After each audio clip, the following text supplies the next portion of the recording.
Saudações e votos de bom dia a todos aqueles que me ouvem nesta manhã de sexta-feira, dia 7 de agosto de 2020.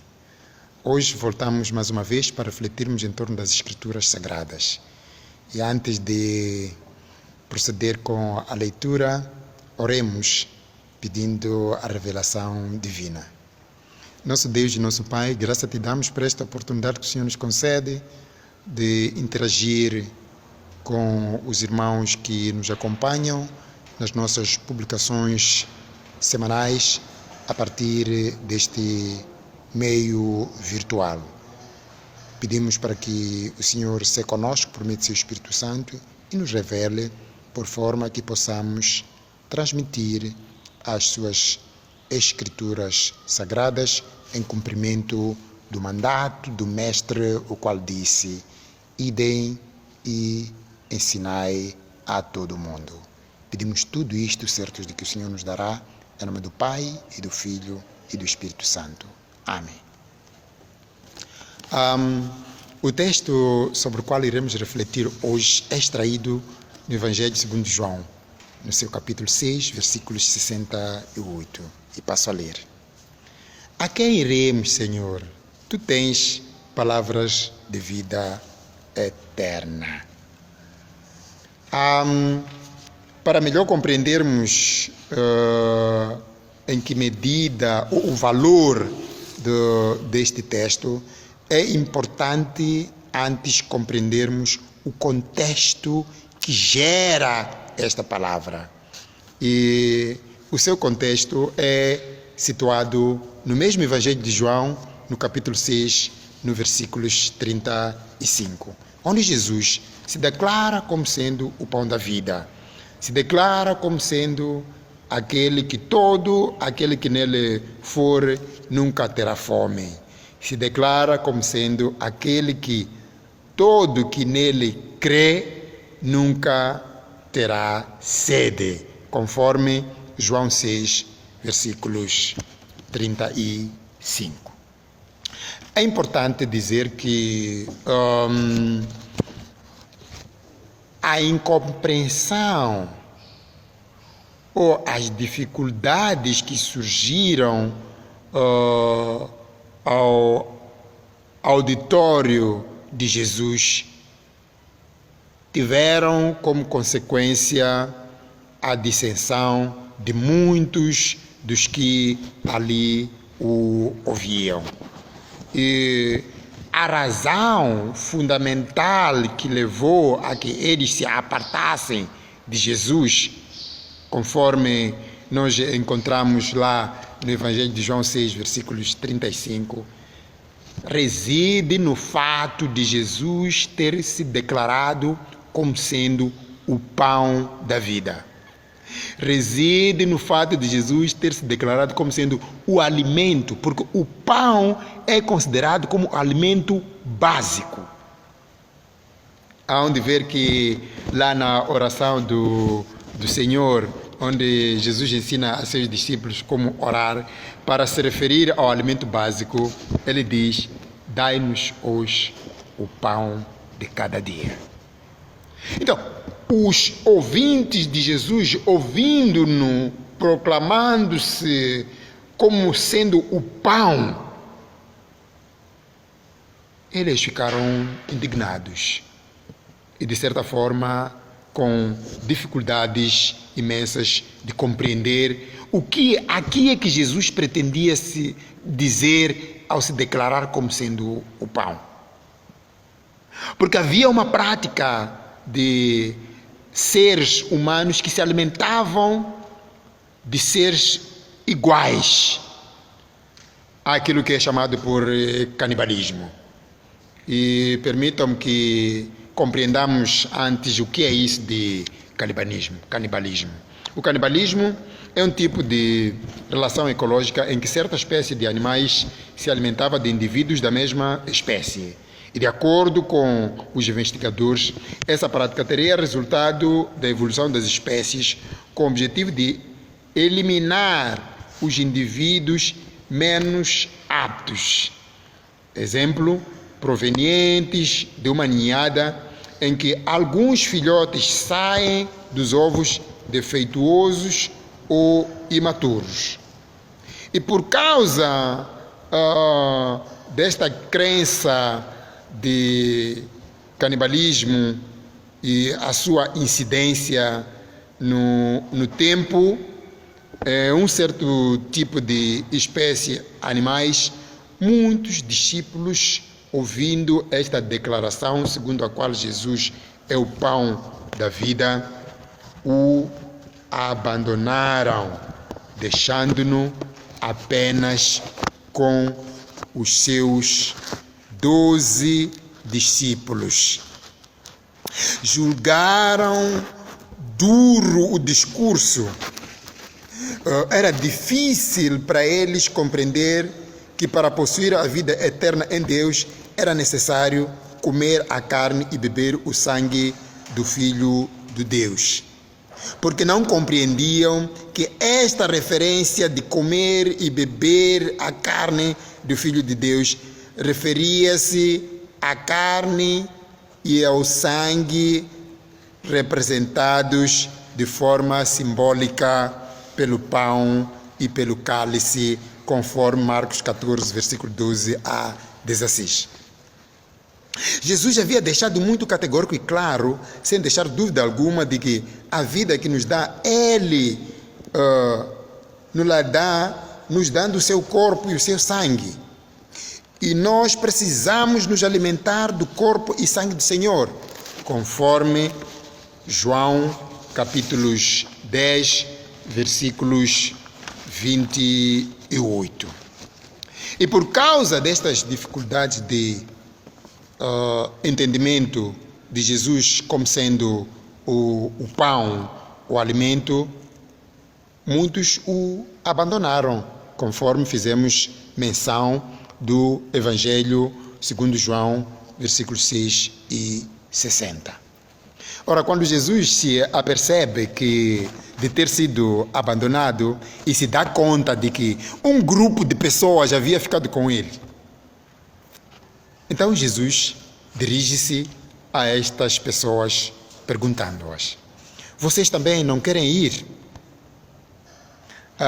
Na versão de João Ferreira de Almeida, a pergunta é feita da seguinte forma: porventura quereis também vós outros retirar-vos?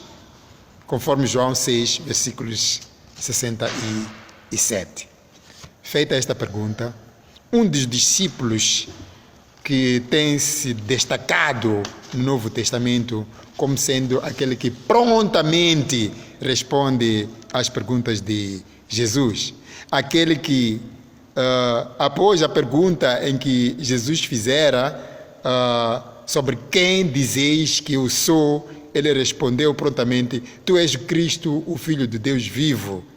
E esse texto consta nos 3 evangelhos sinóticos, a saber, Mateus 16, 16, Marcos 8, 29 e Lucas 9, versículos 20. É deste discípulo que eu quero falar agora, antes de nominá-lo, antes de dizer o seu nome. Quero falar um pouco dele, um pouco do seu nascimento, um pouco daquilo que ele foi antes dele ser discípulo de Jesus. Este indivíduo, este discípulo, nasceu em Betsaida, conforme João 1, versículos 42. Vivia em Cafarnaum com sua sogra, conforme Mateus 8, 14, Lucas 4, 38.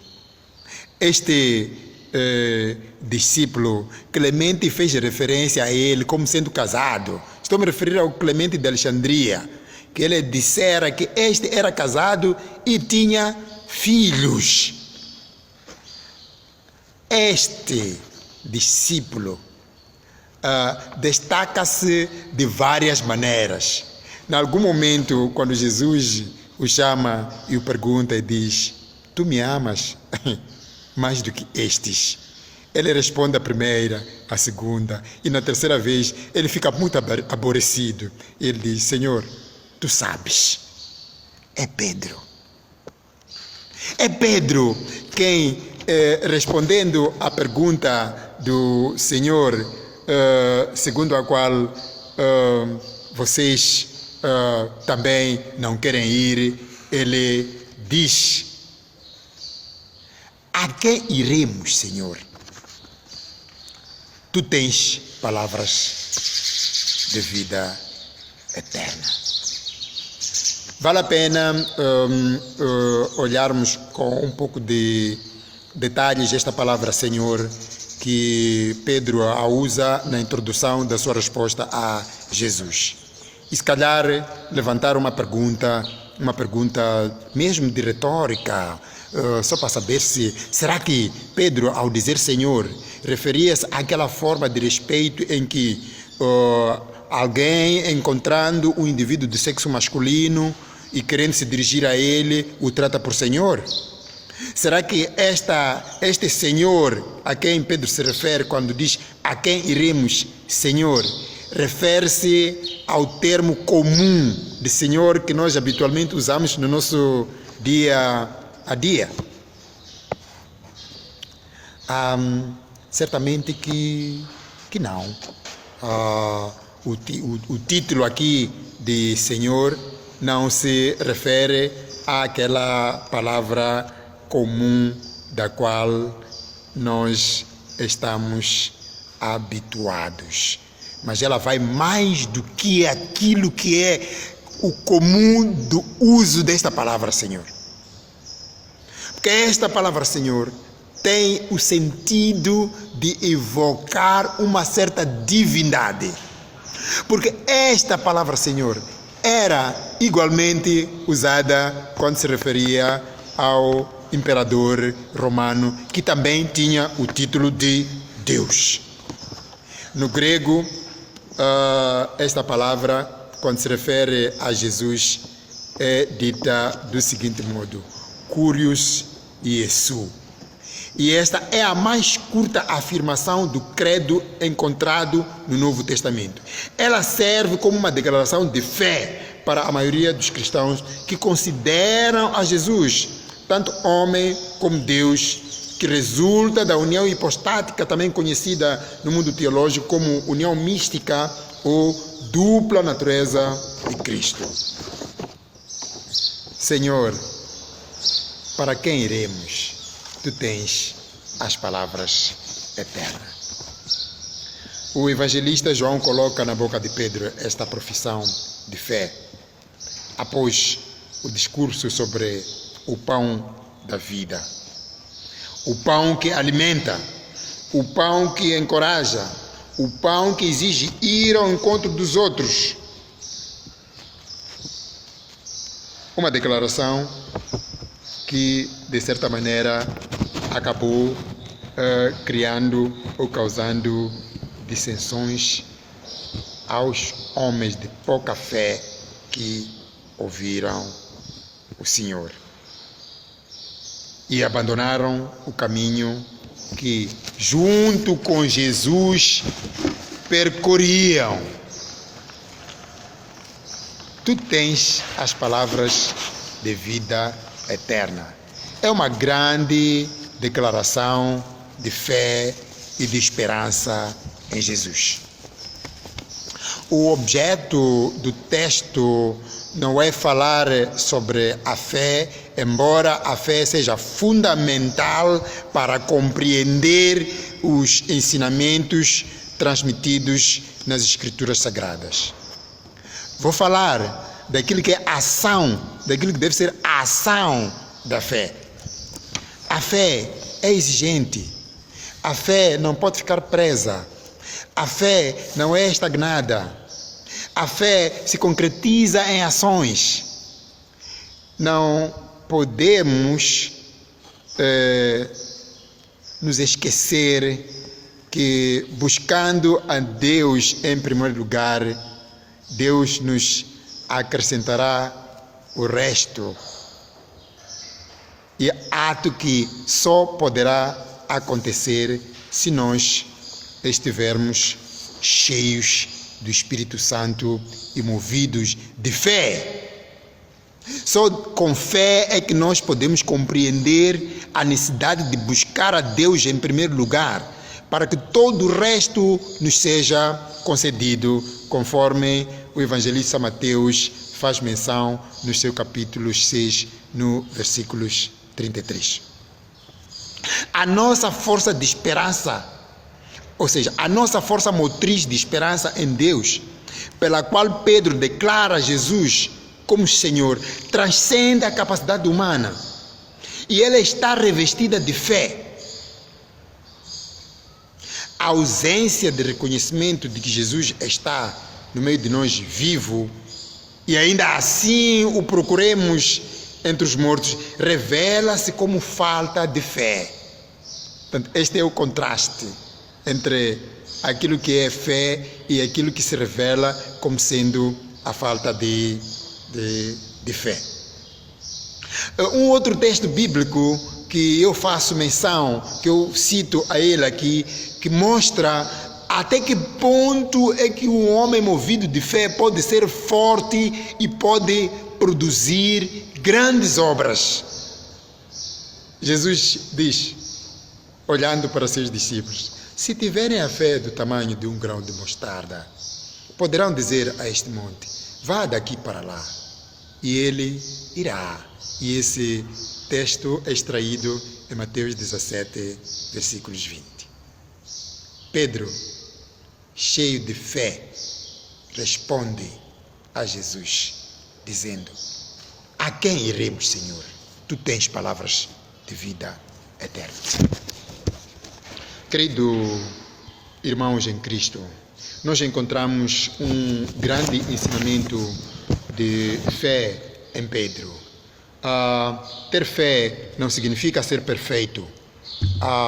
Aliás, se nós olharmos para a história de Pedro descrita no Novo Testamento, há uma declaração muito forte que Pedro faz a Jesus, quando ele diz: eu irei contigo em todos os lugares. E Jesus diz: não, tu me negarás antes que o galo cante 3 vezes. E esse fato acontece e está descrito no Novo Testamento, o que revela a falta de fidelidade naquilo que foram as declarações de Jesus. Mas isso não tira o mérito de Pedro ter sido um discípulo de Jesus, que mesmo diante as fraquezas, ele consegue em vários momentos responder de forma pronta e as perguntas que Jesus o concede. Queres ser como Pedro? Não gostarias de ser o Pedro do século XXI? Sendo que este Pedro que responde a Jesus é um Pedro que é encontrado no primeiro século ou no cristianismo primitivo. Tu não queres ser o Pedro do século XXI? Quantos não pensaram que o cristianismo, após a eclosão da Covid-19, pudesse desaparecer? O cristianismo e várias outras religiões que o mundo conhece. E por causa disso, estes que pensavam que as religiões iriam desaparecer, deixaram de desenvolver ações concretas para a manutenção da sua fé. Deixaram de desenvolver ações concretas para a manutenção de edifício onde se praticavam os cultos. Deixaram de contribuir monetariamente para a manutenção e a continuação da igreja, porque pensaram que com a Covid-19 a igreja ficaria para trás e nova forma de ser poderia acontecer. Vinde a mim, todos os que estáis cansados e sobrecarregados. Tomai sobre vós o jugo do Senhor. Estas são palavras que Jesus as transmite à comunidade da sua época, para que todo aquele que é movido de fé se entregue a Jesus. Porque Jesus o levantará. Porque Jesus permitirá que ele seja cheio de Espírito Santo. E estando cheio de Espírito Santo, poderá se deleitar daquilo que a fé oferece. Como Pedro, que se deleitando da fé que ele tinha em Jesus, ele, em resposta à pergunta de Jesus, declara: a quem iremos, Senhor? Porque tu tens palavras de vida eterna. Queremos, irmãos, despertar a si, por meio destas palavras, que tu podes ser Pedro. Pedro era um ser humano igual a si, igual a mim. Pedro não era uma divindade, não. Pedro era um homem fraco, pecador. Mas algo interessante que se revela em Pedro é a sua integridade ao cristianismo. É a sua fé inabalável, pela qual em vários momentos da vida ele prontamente respondeu às questões que Jesus as apresentava para os seus discípulos. Eu espero que o irmão também aprenda de Pedro a crer, a ser firme, como o dizem ou como se revelam as palavras ditas de Pedro quando ele diz: a quem iremos? Essas palavras revelam firmeza na sua fé, de que em nenhum momento ele abandonaria o Senhor, porque só Ele é que dá a vida eterna. Que Deus da graça nos ajude a melhor compreender que só estando ligados na árvore é que podemos ter a vida eterna. Amém.